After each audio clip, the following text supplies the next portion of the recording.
কথায় আছে না, অতিভক্তি চোরের লক্ষণ। আজকে সেই এমনই একজন ব্যক্তির বিষয়ে কথা বলতে চলেছি। প্রথমত আগে ভিডিওটা দেখে নাও, তারপরে বলছি।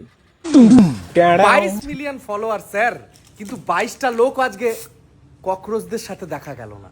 মানে ককরোচ জনতার পার্টির যে ফাউন্ডার, সে আজকে চলে এসছে দিল্লি এয়ারপোর্টে।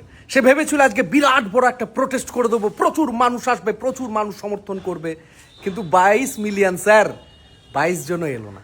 হ্যাঁ, সে নিজেই অবাক হয়ে গেল, সে নিজেই কানে হেডফোন টেডফোন গুজিয়ে মানুষকে দেখাচ্ছে ওরে বাপরে, কিন্তু লোক এলো না। নিশ্চয়ই এই মালটাকে চিনতে পারছে, এই উদ্গান্ডু মালটা। একে আমি উদ্গান্ডু না বলে পারলাম না। এর একসময় আমি ভিডিও দেখতাম, কিন্তু এটা যে আস্তে আস্তে বিজেপির জুতো চাটা মাল সেটা জানতাম না, ঠিক আছে। এই মালটার ভিডিওতে ও খুব বড় সনাতনীর বাচ্চা, ঠিক আছে।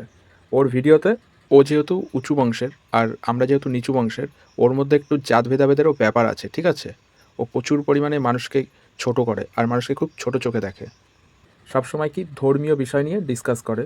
তো ধর্মীয় বিষয় আমার খুব ভালো লাগে। ও একটু মানে কৃষ্ণ মন্ত্রের দিক থেকে হয়তো কোনো কারণে দীক্ষিত, আর খুব সুন্দর সুন্দর কথা বলতো, আমার খুব ভালো লাগতো।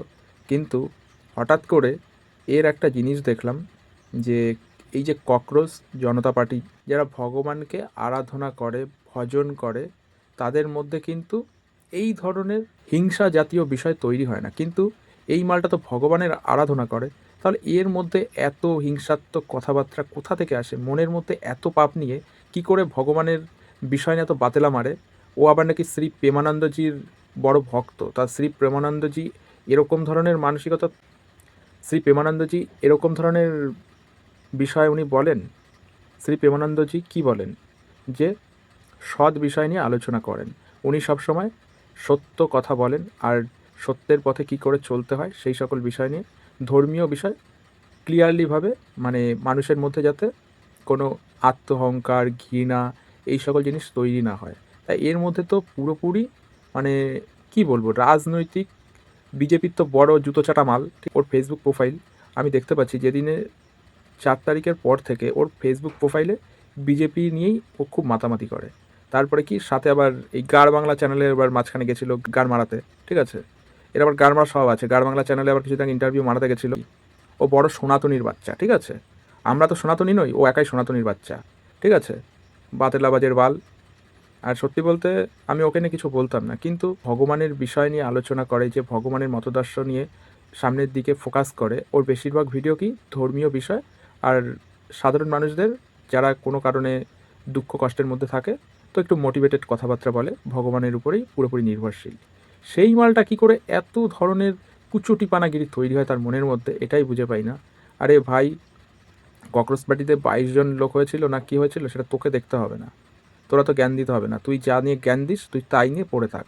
সত্যি বলতে কি মানে এতে হয়তো যারা কৃষ্ণ মন্ত্রে দীক্ষিত তাদের হয়তো রাগ হতে পারে। আর আমরা যেহেতু কি নোমর বাচ্চা, মানে কি হরিচাঁদ ঠাকুরের মতদর্শ নিয়ে যারা, মানে হরিচাঁদ ঠাকুরের সাধন ভজন যারা করে, তাদের একসময় কি মানে আমাদেরকে চাড়াল বলে উল্লেখ করা হতো। তো আমরা যেহেতু চাড়াল, তা চাড়ালদের ভাষা তো জানো, চাড়ালদের কথাবার্তা তো ঠিক ঠিকানা নেই। তো ওকে একটা উদ্দেশ্য করেই বলি, ও যেহেতু উঁচু বংশের, এরকম চুটিয়া আর ঢ্যাবনা হয়। এদের মনের মধ্যে শুধু মানে কি বলবে, মানুষদের এত পরিমাণে ঘৃণা করতে পারে কল্পনার বাইরে। এতে হয়তো অনেকের রাগ হতে পারে, কিন্তু কিছু করার নেই। এটা আমি ওকেই উদ্দেশ্য করে বললাম। এই ট্যাগলাইনটা দেখো কি বলছে, হিন্দু হিন্দু ভাই ভাই। তাহলে কি মুসলিমরা চুদির ভাই? কানা চুদা কেন বাঞ্ছো? তুমি এবার পড়াশোনা করনি? কাজী নজরুল ইসলামের হিন্দু মুসলমান কবিতাটা তুমি কানাচুদা পড়ে বড় হওনি? তুমি বাড়া এরকম পরিমাণে বাড়া হিন্দু হিন্দু ভাই ভাই মারাচ্ছ আর মুসলিম চুদির ভাই বানিয়ে দিচ্ছ, তাই তো? শালা, হিন্দু মুসলমান কবিতাটা পড়ে বড় হয়েছে।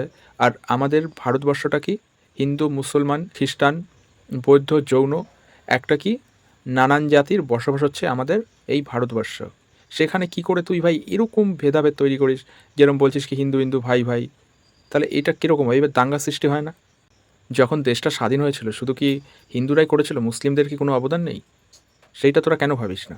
এই কিছু মানুষগুলোর জন্য না আমাদের পশ্চিমবঙ্গর অবস্থাটা আজকে এরকম। নাহলে পশ্চিমবঙ্গটা এরকমভাবে ভেদাভেদ হতো না।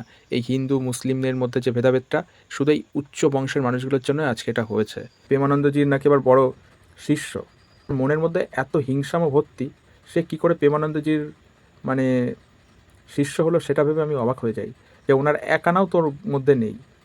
আর তুই এই ভিডিওটা দেখ, তুই বললি না যে 22টা লোক হয়েছে ককরোচ পার্টিতে, তাহলে দেখ এই লোকগুলো কোথা থেকে আসলো।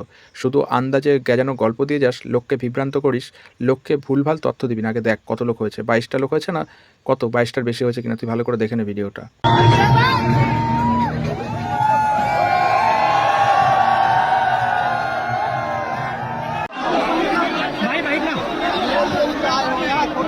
সত্যি বলতে তোর মতো এরকম ভণ্ড সাধু আমার দরকার নেই, তোকে আজকে থেকে আনফলো করলাম। তোর ওই ভুলভাল বোলবাচ্চন মার্কা ভিডিও আমি আর দেখবো না শালা।